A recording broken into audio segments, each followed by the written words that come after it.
ঈদগাহের মাঠে ইমাম সাহেবের ঈদের জামাত আদায় করার পর ঈদগাহ মাঠের জন্য টাকা উত্তোলন করা হয়। পরবর্তীতে মাঠের উত্তোলনকৃত টাকা থেকে ইমামকে 500 বা 2000 টাকা দেওয়া হয়। এটা কতটুকু শরীয়ত সম্মত হবে? ঈদের মাঠে একটা নেক্কারজনক কাজ হয় সারা বাংলাদেশে। সেটা হলো ঈদগাহে ঈদের নামাজের পর টাকা কালেকশন হয়। সে টাকা কালেকশনের মধ্যে অনেক সময় দেখা যায় দুইটা রুমাল নেয়, একটা হলো মসজিদের জন্য, ঈদগাহের জন্য, আর একটা হলো হুজুরদের জন্য। আপনি মসজিদের উন্নয়নের জন্য টাকা উত্তোলন করবেন, মসজিদের জন্য সাধারণ দানে টাকা নেবেন, জেনারেল ফান্ডের টাকা যে মসজিদের জন্য দেন, ঈদগাহের জন্য দেন, সেটার অংশ হিসেবে ইমাম সাহেবের দিতে পারেন, জায়েজ আছে, কোনো অসুবিধা নেই। কারণ মসজিদের সাধারণ অন্য 10টা খরচের মতো ইমাম মুয়াজ্জিনের বেতন যাবে, হুজুরদের জন্য আলাদা তাদেরকে বসায় রেখা রেখা টাকা তুলবেন। এটা অপমানকর, হুজুরদেরও প্রতিবাদ করা উচিত। এই সমস্ত বিষয়ে তারা যেন যথেষ্ট পরিমাণে আত্মসম্মান বোধ সম্পন্ন হন। অধিকাংশ ইমাম ও খতিবের বেতন তুলনামূলক অনেক কম, এতে মসজিদ কমিটি এবং এলাকাবাসী গুনাহগার হবে কিনা? ইমাম ও খতিবের বেতন বর্তমান সময়ে কত হওয়া উচিত? অনুগ্রহ করে জানলে উপকৃত হব। সেদিন কোন এক ভিডিওতে দেখছি, আপনারা অনেকে হয়তো দেখছেন, কলকাতার একজন আলেম মাহফিলে এরকম বক্তব্য দিচ্ছেন, আর পাশে দেখলাম ইমাম, ওই এলাকার ইমাম সাহেব বসা। তো বক্তব্যের ফাঁকে উনি ইমাম সাহেব জিজ্ঞেস করলেন যে ইমাম সাহেব বেতন কত? বললেন 5000, মানে 5000 ইন্ডিয়ান রুপি, যেটা বাংলাদেশে 8-9 হাজার টাকা বা কাছাকাছি, কম বেশি হওয়ার কথা। তো ইমাম সাহেব যখন বললেন 5000, তো ওই আলেম বেশ বয়োজ্যেষ্ঠ মুরব্বী মানুষ, বুড়া মানুষ, উনি সাথে সাথে একটু রসিকতা করেই ফতোয়া দিলেন যে তাহলে এলাকাবাসী কারোর নামাজ হবে না। ইমামের বেতন যদি 5000 হয় তাহলে মুসল্লি একটারও নামাজ, এটা উনি রসিকতা করে ফতোয়া দিয়েছেন। তার মানে বোঝাতে চাইছেন যে ইমামের বেতন যদি এত কম দাও যেটা দিয়ে ইমাম চলতে পারে না, তাহলে সেক্ষেত্রে তুমি ইমামের হক আদায় করছো না। তুমি কিসের সালাত আদায় করছো আর কিসের বাদবন্দি করছো? তুমি তো ইমামের হক নষ্ট করছো। ইমাম খতিবদেরকে সম্মানজনক সম্মানে দেওয়া উচিত, যাতে সমাজে তারা সুন্দরভাবে সঠিকভাবে চলতে পারে। ইমাম সাহেবদেরকে, খতিব সাহেবদেরকে, অনেক কমিটির লোকরা আছে, লাখ লাখ টাকা মসজিদের ফান্ডে আছে, কিন্তু ইমাম খতিবদের টাকা দিতে রাজি না। এরা সব জায়গায় কঞ্জুসগিরি করে, আল্লাহর ঘরে আইসাও কঞ্জুসগিরি করে, আছে না নাই? এই সমস্ত কঞ্জুসরা কখনো মসজিদ কমিটিতে দায়িত্বপ্রাপ্ত হওয়ার অধিকার রাখে না, যোগ্যতা রাখে না। ওলামা একরামকে এমন ভাবে সম্মান দিতে হবে যাতে করে তাদের আর অন্য কোনো চিন্তা করা না লাগে। আল্লাহ আমাদের মসজিদ কর্তৃপক্ষকে এরকম ওলামা একরামের দায়িত্ব, তাদের প্রতি দায়িত্ব কর্তব্য সম্পর্কে সচেতন হওয়ার তৌফিক দান করুন। কত দিতে হবে সেটা নির্ভর করবে কোন এলাকায়, গ্রামে কত হইলে চলে। একটা গ্রামে একটা মানুষ, আজকাল দ্রব্যমূল্যের যে অবস্থা, 15,000-20,000 টাকার নিচে সুন্দরভাবে মিডিয়াম ভাবেও চলা কঠিন হয়ে যায়। শহরে তো 30-40 হাজার টাকা হলে একেবারে কোনো মতে চলা যায়।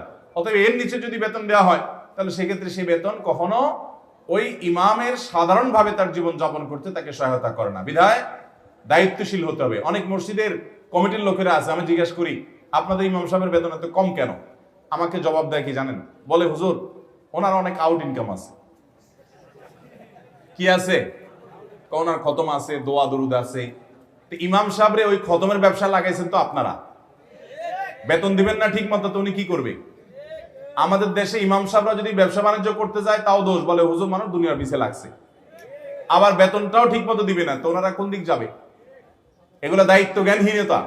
ইমাম মানে নেতা। আপনি যার পিছনে সালাত আদায় করছেন তাকে নেতার মতো সম্মান দিতে হবে। সেখানে তার ন্যায্য অধিকারটাই যদি আপনি না দেন তাহলে আপনি কিসের নেতা মানলেন তাকে? এই জন্য কোন জায়গায় যেন একটা গল্প আমি শুনছিলাম যে এক আল্লাহর বান্দা কোন একটা মসজিদে ইমামতি করে, কমিটির লোকেরা তার বেতন টেতন বাড়ায় না, বরং সবসময় কোণঠাসা করে রাখে, যা দেয় কোনো মতো তার জীবন চালানোটা সহজ হয় না, অনেক কষ্টকর হয়। তো তার একজন মুসল্লি পরামর্শ দিচ্ছেন, হুজুর কমিটির লোকরা যেহেতু এত কঞ্জুস, লাখ লাখ টাকা থাকা সত্ত্বেও আপনার বেতনটা বাড়াইতে চায় না, তো আপনি এক কাজ করবেন, নামাজ শেষ হলে প্রতিদিন সালাম ফিরানোর পর আমাদের এলাকার কোন একটা মসজিদ থেকে যে জুতা পালিশ টালিশ করে তার কাছ থেকে ওই যে বাক্সগুলো একটা ধার নেবেন, নিয়ে সালাম ফিরায়া মসজিদের বাইরে গিয়ে ও জুতা নিয়ে বসে যাবেন। এবং মসজিদ যখন জুতা কালার করে তখন ওই একটা ছেঁড়া জুতা রাখে, ওইটার উপরে পাও রাখা ভালোটা কালার করে, আছে না? বলছে তখন বাইর হওয়ার পরে দেখবেন মসজিদ কমিটির লোক যেগুলো আপনার বেতন এতদিন বাড়ায় নাই, অথবা ইমাম সাহেব আর খতিব সাহেব, মুয়াজ্জিন সাহেব মানে হলে এদের গলা চিপা ধরো, এরা না খায় মরে যাক, এই টাইপের যারা বখিল, এদের কেউ যদি এসে আপনাকে বলে হুজুর আমাদের ইজ্জত ডুবাইছেন আপনি, জিব্বা যদি কামড় দেয় তো সাথে সাথে সেরা জুতা নিয়ে দুটো বাড়ি মারবেন। বাড়ি মারি বলবেন যে আমি হালাল উপার্জন করতেছি, তোমার সমস্যাটা কি? তোমার ইমাম হালাল উপার্জনও করতে পারবে না, আবার ইমামকে ন্যায্য বেতনও দিবা না, তো তোমার মতো জালিম আর কে আছে? আল্লাহর ঘর যারা আবাদ করবেন, আল্লাহর ঘরে যারা দায়িত্বপ্রাপ্ত হবেন, উলামা ইকরাম সম্পর্কে ব্রড মানসিকতা তাদের থাকতে হবে। আল্লাহ আমাদের সেই তৌফিক দান করুন। আলহামদুলিল্লাহ, বহু শত শত হাজারো মসজিদ বাংলাদেশে আছে, যে মসজিদ কর্তৃপক্ষ দায়িত্বশীল, সচেতন, তারা ইমাম মুয়াজ্জিনদের ন্যায্য অধিকার আদায় করেন, হক আদায় করেন। আবার ইমাম মুয়াজ্জিনদেরও দায়িত্ব আছে যে বেতন কম দেখেই যে খতম পড়া শুরু করবে, মুর্দার দোয়া করা শুরু করবে, আর 2 নম্বর পথে হারাম ইনকাম করা শুরু করবে, এটা কখনো ইমামের শান হতে পারে না। খেয়ে থাকবে, কিন্তু কোন ইমাম কখনো নাজায়েজ পথে পা বাড়াবেন। আল্লাহ আমাদের সবাইকে ইসলাম এবং সংশোধন করার তৌফিক দান করুন। কুফরি কালামে বিশ্বাস করলে কি হয়? কুফরি কালামের আশ্রয় যদি নেয় কেউ, তাহলে সেটা কবিরা গুনাহ, এবং এটার প্রতি ঈমান আনলে কোন কোন ক্ষেত্রে ঈমান চলে পর্যন্ত যেতে পারে, ঈমান হারা পর্যন্ত হয়ে যেতে পারে। আমাদের দেশে অনেক মানুষ আছে, কিছু হলেই কবিরাজের কাছে যায়। অনেক কবিরাজ কুফরি কালামের আশ্রয় নেয়, শয়তানের আশ্রয় নেয়। এরকম আছে না নাই?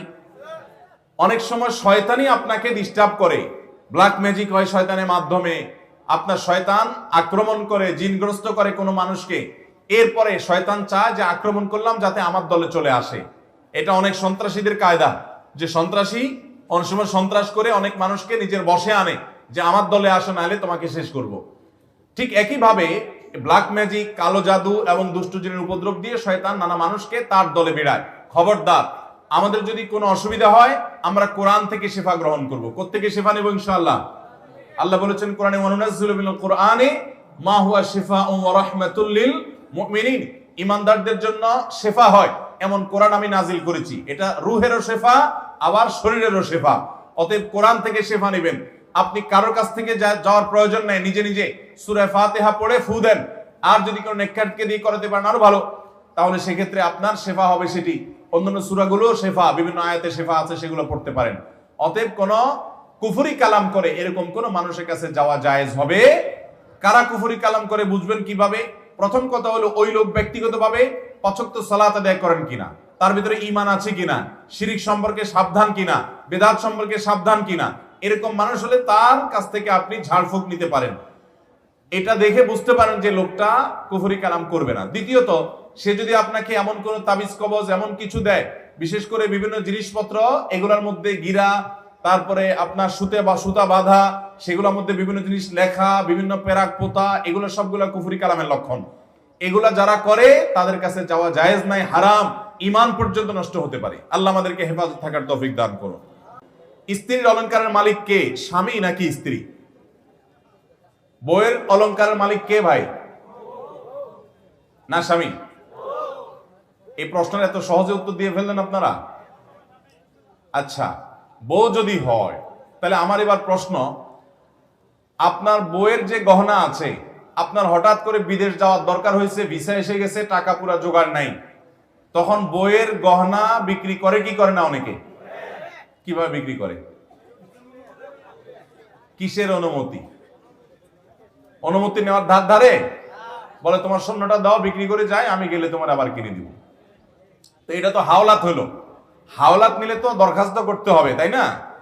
মাননীয় স্ত্রী বিষয়ে ঋণ গ্রহণের আবেদন, আপনি তো আবেদন করে তার কাছ থেকে চাইবেন, এরপরে উনি মঞ্জুর করলে নিবেন, না মঞ্জুর করলে নাই। কিন্তু আমাদের সমাজে মেয়েদের সে অধিকার আছে? কোন বউ যদি বলে, না তুমি বিদেশ যায় ধরা খাও না কি করো আমি জানি না, আমার গহনা আমি দেব না, তুমি অন্য কোথাও থেকে নাও, এই বেচারারা সংসার করার উপায় আছে? তাহলে বোঝা গেল মেয়েদের গহনার মালিক তারা হলেও তাদেরকে পরিপূর্ণ অধিকার আমরা দিচ্ছি। এই জন্য এই গহনার যাকাত কে দিবে, এই প্রশ্নের উত্তরে আগে আমাকে জানতে হবে যে আসলে এটার মালিক কে। আপনি যদি আপনার বউকে মোহর দিয়ে থাকেন স্বর্ণ হিসাবে, বা গিফট দিয়ে থাকেন স্বর্ণ হিসাবে, তাহলে এটা তো তার। আর বাবার বাড়ি থেকে পেলে তো সেটা তো তার বটেই। আমাদের দেশে অনেক বেহায়া পুরুষ আছে যে নিজে দেওয়ার তো খবরই নাই, ওই বেচারির বাপের বাড়ি থেকে কিছু দিলে সেটাও বিক্রি করে বিদেশ যায়। হ্যাঁ, যদি ওই যে বললাম উইলিংলি যদি তার কাছ থেকে নিতে পারেন, তাকে ফুসলায়া ফাসলায়া তার খেদমত করে থালা বাসন ধুয়ে তাকে সন্তুষ্ট করে যদি বলেন যে ঠিক আছে তুমি কিনে এটা বিক্রি করে দাও, আমি কিনে দিব, সত্যি সত্যি আবার ওয়াদাও ঠিক রাখেন, তাহলে সেটা জায়েজ আছে। কিন্তু ফুসলায়া ফাসলায়া নিয়ে আপনি বিক্রি করে ফেললেন, তাহলে সে মালিক হলো কিভাবে? যেই গহনা স্ত্রীকে আপনি দিয়ে দিবেন মহর স্বরূপ, সেটার মালিক উনি, ওইটা যাকাত উনি দিবেন, ওইটা আপনি তার কাছ থেকে তার অনুমতি ছাড়া বিক্রি করতে পারবেন। আচ্ছা, কোন মহিলাকে আপনি যে গহনা দিচ্ছেন স্বামী হিসাবে, ওই গহনা যদি উনি বিক্রি করে ওনার বাপের ভাই লোকদেরকে হাদিয়া তোফা দিয়ে দেয়, বা ওই গহনাটা তার ভাই বোনকে দিয়ে দেয়, কোন স্বামী সেটা মানবে? শ্বশুর বাড়িতে ওই মহিলার ভাত থাকবে? আর কেমনে থাকে না? তাহলে মালিক তো ভদ্র মহিলা, তার জিনিস সে কি করবে না করবে এটা তো তার ব্যাপার। আপনার তো সেখানে নাক গলানোর সুযোগ নাই, কিন্তু আমরা নাক গলাই কি গলাই না? এই গলানোগুলো অনুচিত। তবে হ্যাঁ, তার জন্য ক্ষতিকর কিছু ভুল কিছু হলে তাকে আপনি পরামর্শ দিতে পারেন, কিন্তু বাধ্য করার এখতিয়ার নাই, কারণ মালিক কে? উনি নিজে। অতএব স্ত্রীদের সম্পদের মালিকানার ক্ষেত্রে হস্তক্ষেপ আমরা করব না ইনশাআল্লাহ, এবং তার যাকাতও তাদেরকে দিতে হবে।